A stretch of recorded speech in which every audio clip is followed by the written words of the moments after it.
কেউ যদি মনে করে ইংলিশের বেসিকটা ঠিক করবে এবং কোথা থেকে শুরু করবে বুঝতে পারতেছে না, কোনো একটা বই ফলো করা দরকার বা কোনো একটা গাইডলাইন ফলো করা দরকার।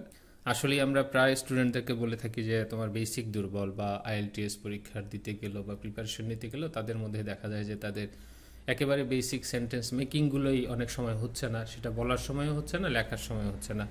এই ধরনের ক্ষেত্রে তাদেরকে পরামর্শ দেওয়া হয় যে তারা যেন বেসিক ইংলিশটা ঠিক করে, ফাউন্ডেশনটা আগে একটু মজবুত করে, তাহলে তারা লিখতে, বলতে, পড়তে বা বুঝতে সুবিধা হবে।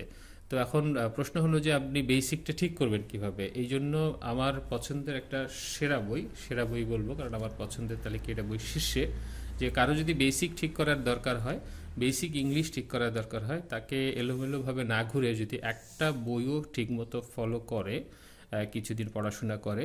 বেসিক বলতে আমরা আসলে তো আমাদের বেসিক তো মোটামুটি সবারই থাকে একটা, কিন্তু প্রপার প্র্যাকটিস, গাইডলাইন বা একটা স্ট্রাকচার্ড ওয়েতে সব কিছু না করার কারণে এটা আসলে ভালো করে প্রপারলি ইউটিলাইজ করা যায় না।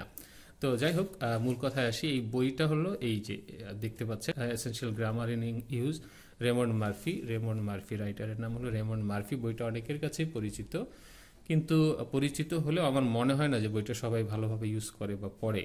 আর অনেকগুলো বই কিনে রাখে অনেক সময়, যে বিভিন্ন ধরনের গ্রামার, বিভিন্ন ধরনের ইংলিশ বই, এটা সেটা, কিন্তু কোনোটাই ভালোভাবে পড়া হয় না। এটাই হলো সমস্যা। একটা বইও যদি ঠিকমতো কেউ ফলো করে, তার বেসিক ইংলিশ ইমপ্রুভ করতে বাধ্য, কেন হবে না? তো রেমন্ড মার্ফির দুইটা বইয়ের মধ্যে এইটা একটা, আর একটু অ্যাডভান্স আপার লেভেলের, আর একটা আছে ইন্টারমিডিয়েট লেভেলের। এটা একেবারে বেসিক লেভেলের। মানে অনেকে বলে না, আমি একেবারে শুরু থেকে শুরু করতে যাচ্ছি, ভাই আমি জিরো থেকেই শুরু করবো, আবার আমি কিচ্ছু পারি না, বা আমি একটু একটু পারলেও এটা দিয়ে কাজ হচ্ছে না, আমার আরেকটু ইমপ্রুভ করা দরকার। তো টিচাররা বলে ফাউন্ডেশন আরেকটু ইমপ্রুভ করা দরকার, বা সেন্টেন্স মেকিংয়ের সমস্যা, বা এখনো টেন্সে ভুল হচ্ছে। এই বইটা গ্রামার নির্ভর যদিও, কিন্তু এখানে গ্রামারের সরাসরি কোনো ডেফিনেশন, এটা কাহাকে বলে, ওইটা কাহাকে বলে, এগুলো মুখস্থ করার কোনো কারবার নাই। গ্রামার তো লাগবে সবখানে, কিন্তু গ্রামার ভিত্তিক মুখস্থ করে পড়াশোনা করলে তো কাজে লাগবে না। বলাই আছে গ্রামার ইন ইউজ, সঠিক ব্যবহারগুলো কি গ্রামারের, তাহলে আপনি রুল মুখস্থ না করে ব্যবহারের মাধ্যমে জিনিসগুলোকে মনে রাখা।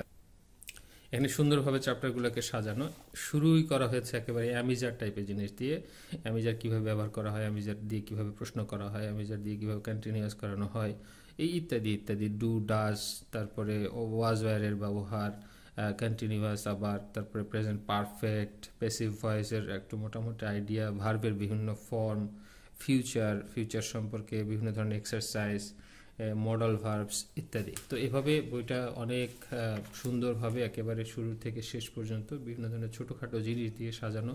বেসিক ভার্বগুলো কি, বেসিক পার্টস অফ স্পিচের ধারণাগুলো কি কি, কীভাবে ব্যবহার করা হয়, একটা সেন্টেন্সকে কীভাবে গঠন করা যায়, ইত্যাদি ইত্যাদি জিনিসগুলো খুব ভালোভাবে দেয়া। এই বইটার একটা বিশেষ স্টাইল আছে,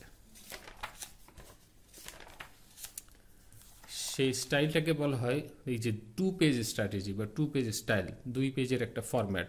2 পেজের ফরম্যাটটা কীরকম, এই প্রতিটা ইউনিটে, বিভিন্ন ইউনিটে ভাগ করা। এই যেমন ইউনিট ওয়ানের প্রথমে যে টপিকটা নিয়ে কথা বলা হবে, ফর এক্সাম্পল এখানে অ্যামিজার নিয়ে কথা বলা হলো, এই অ্যামিজার নিয়ে এই পেজের মধ্যে তার যে অ্যামিজারের যে ব্যবহার, সেটার একটু ব্যাখ্যা ট্যাখ্যা, ছোটোখাটো আরও এক্সারসাইজ, এবং বিভিন্নভাবে বুঝিয়ে দেওয়া হবে এই অ্যামিজারের এখানে ব্যবহারটা কিভাবে করা হচ্ছে। এবং এই যে জিনিসটা দেখে প্রথমে তার একটু একেবারে ডাইরেক্টলি অ্যামিজার কি, কাকে বলে, এগুলো নাই, সরাসরি অ্যামিজার দিয়ে কিছু কার্যক্রম এখানে দেওয়া হয়েছে। তারপরে অ্যামিজারকে একটু ফরম্যাটে আনা হয়েছে, যে অ্যামিজার কিভাবে ব্যবহার করা হয়, সব এক্সাম্পলের মাধ্যমে। সবচেয়ে বড় কথা এবং সৌন্দর্য হলো এই বইটার যে শুধুমাত্র এক্সাম্পল দিয়ে দিয়ে বোঝানো, যাতে সহজে মনে রাখে মানুষ। ডেফিনেশন বা বুকিশ কথাবার্তা কত প্রকার কী কী, এই জিনিসগুলো মনে রাখতে পারে না, মনে রাখতে পারে শুধুমাত্র ব্যবহার এবং যেটা বেশি দরকার ল্যাঙ্গুয়েজের ক্ষেত্রে। তো যাই হোক, এই যে ডেফিনেশন বা অন্যান্য কিছুর চেয়ে সরাসরি এক্সাম্পল দিয়ে দেখানো হয়েছে, এটা এই বইয়ের একটা বিশেষ বৈশিষ্ট্য 2 পেজ স্ট্র্যাটেজির মধ্যে। তাহলে এই যে বাম পাশের পেজে আমার সকল এক্সাম্পল, সব ধরনের জিনিসপত্র যেগুলো আমাদের দরকার এই রিলেটেড, আবার ডান পাশের পেজে এক্সারসাইজ এই রিলেটেড। এখানে আমরা বাম পাশে যা শিখলাম সেই জিনিসগুলো যদি আমরা বুঝে থাকি, ডান পাশের এক্সারসাইজগুলো যদি করতে থাকি এবং শেষ পর্যন্ত মোটামুটিও পারি, সব না পারলেও, তাহলে বা যেগুলো পারতেছি না সেগুলো একটু দেখে নিলাম, পিছনের দিকে শেষের দিকে আবার এগুলোর আনসারগুলো দেওয়া আছে, উত্তরগুলো দেওয়া আছে। তো সবগুলো এক্সারসাইজগুলো করি, তাহলে আমার এই ডিফিকাল্টি লেভেল অনুযায়ী একটু সহজ, তারপরে একটু কঠিন, তারপরে একটু কঠিন, এইভাবে সাজানো আছে। তো এই এক পেজে যদি আমি ব্যাপারটা বোঝার চেষ্টা করি, আরেক পেজে যদি আমি এক্সারসাইজগুলো কমপ্লিট করি, তাহলে এই যে এই বিষয়টা সম্পর্কে আমার একটা মোটামুটি ধারণা হবে, ভালোই ধারণা হবে, যেটাকে আমরা বেসিক বলতেছি, যে বেসিক জিনিসগুলো জানতে হবে। অ্যাবিজার লিখতে ভুল করি, শর্ট ফর্মগুলো লিখতে ভুল করি, তার সাথে অক্সিলারি ভার্বের সাথে নট বসাতে ভুল করি, এই জিনিসগুলো এখানে আর হবে না, সুন্দরভাবে এখানে দেয়া আছে।